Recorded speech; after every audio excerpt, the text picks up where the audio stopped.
tugas kuliah untuk syarat UAS, yaitu hitobah. Saya nggak lama, sekitar cuma 10 menit aja menyampaikan materi. 10 menit lama dong, sebentar ya Pak. Minta berkenannya. Daripada lama-lama, saya ingin memulai pembahasan tema ini.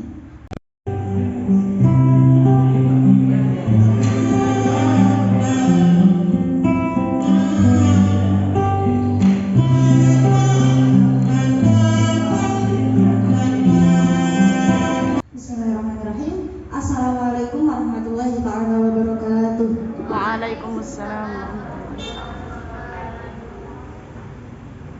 Alhamdulillahirrahmanirrahim. Wa bihi nasta'in wa ala umuri dunya waddin. Wassalatu wassalamu ala asyrofil anbiya'i wal mursalin sayyidina Muhammadin wa ala alihi wa sahbihi wa barik wa sallim amma ba'du.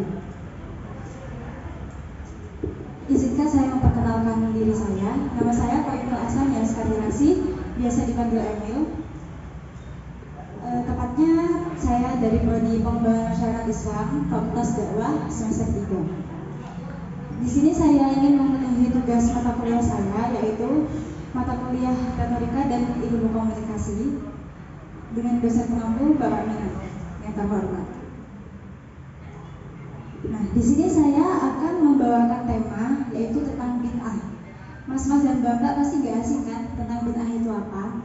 Nah, sebelum saya masuk pada apa sih itu yang dimaksud bid'ah sendiri, saya di sini akan memberikan gambaran atau fenomena tentang bid'ah itu sendiri, seperti kemarin yang viral di media sosial yang sempat ramai di Twitter itu, yaitu di ibu kota Arab Saudi, di Riyadh, yang mana di sana itu kemarin melakukan memperingati Halloween ya.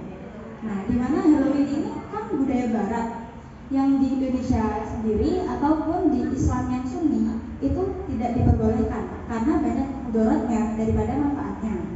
Nah, di Riyadh ini lucu, Halloween diperbolehkan tetapi Maulid Nabi dilarang.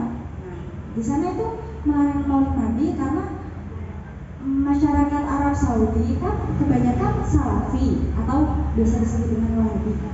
Nah, menganggap bahwa peringatan Maulid Nabi itu adalah menjelaskan mengkaji sirah nabawiyah atau sejarah Nabi. Yang mana mereka beranggapan itu, kok iya sirah nabawiyah cuma dilakukan semalam, nggak cukup. Sirah nabawiyah itu dilakukan harus lama, nggak bisa. Jadi mereka itu tidak melakukan Maulid Nabi karena salah satunya itu nggak hormat kepada Nabi, karena sirah nabawiyah itu lama pelaksananya, nggak cuma semalam. Itu apa? Cangkolan gitu Maduranya. Nah, dari fenomena tadi yang telah saya sebutkan, saya akan masuk pada pengertian bid'ah itu sendiri.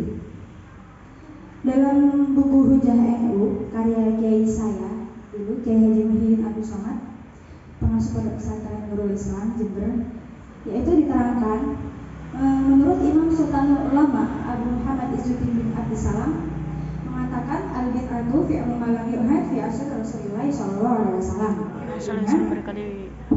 Bid'ah adalah mengerjakan sesuatu yang tidak pernah terjadi atau tidak pernah dikenal pada masa Rasulullah.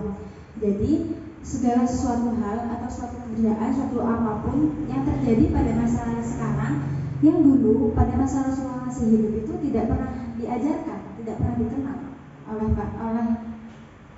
kaum semasa Rasulullah dulu.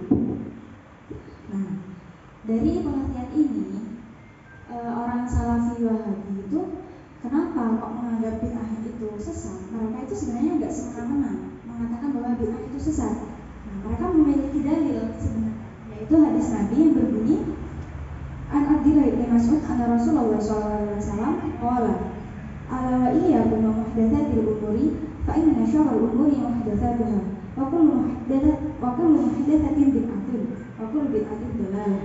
Yang artinya dari Abdullah bin Mas'ud, sesungguhnya Rasulullah SAW bersabda, ingatlah, berhati-hatilah kalian, jangan sampai membuat hal-hal yang baru, yaitu yang bertentangan dengan ajaran syariat, Karena perkara yang paling jelek adalah membuat hal-hal baru dalam masalah agama.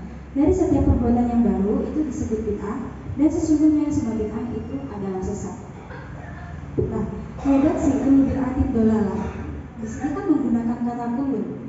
Hadis ini sebetulnya oleh para ulama itu telah dikaji kembali bahwa setiap kata kullu itu tidak selamanya berarti keseluruhan, tidak selamanya berarti semua. Ada sebagian kata kulun yang bermakna memang sebagian, seperti yang telah disebutkan dalam Quran surah Al-Anbiya ayat 30, yaitu waja'alna bismillahirrahmanirrahim waja'alna minal ma'i kulli syai'in hayyin, dan kami jadikan segala sesuatu yang hidup itu dari air. Nah, di sini kan dapat dilihat segala sesuatu yang hidup itu dari air. Masa iya kulun setiap yang hidup dari air? Kan enggak.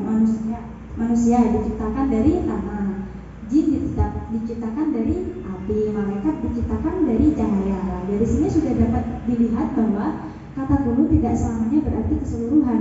Ada kulun yang bermakna sebagian. Dan hadis Nabi yang mengatakan kullu bid'atin dolalah ini sebenarnya itu membicarakan bahwa tidak semua itu bid'ah sesat. Ada bid'ah yang diperbolehkan, bahkan wajibah.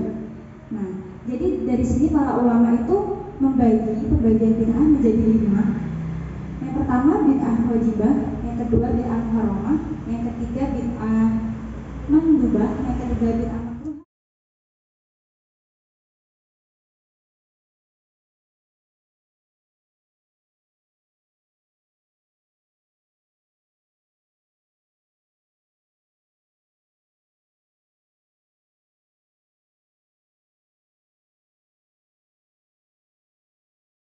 Yang dilarang, sebenarnya dilarang itu adalah segala sesuatu yang memang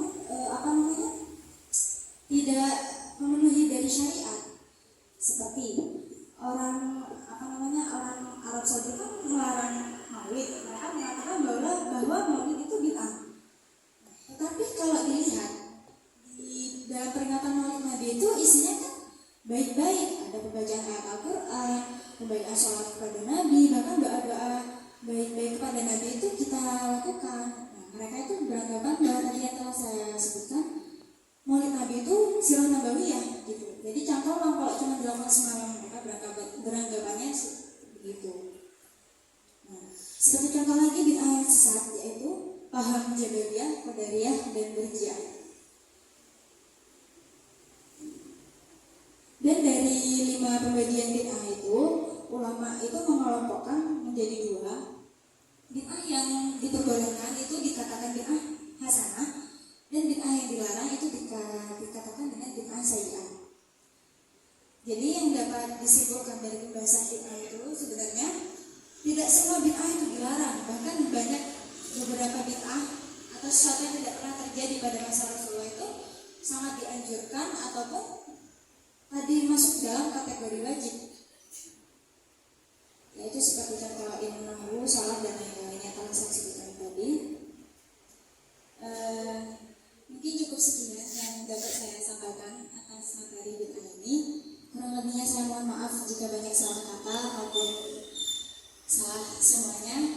Terima kasih atas perhatian dan waktunya. Wassalamualaikum warahmatullahi wabarakatuh. Waalaikumsalam warahmatullahi wabarakatuh.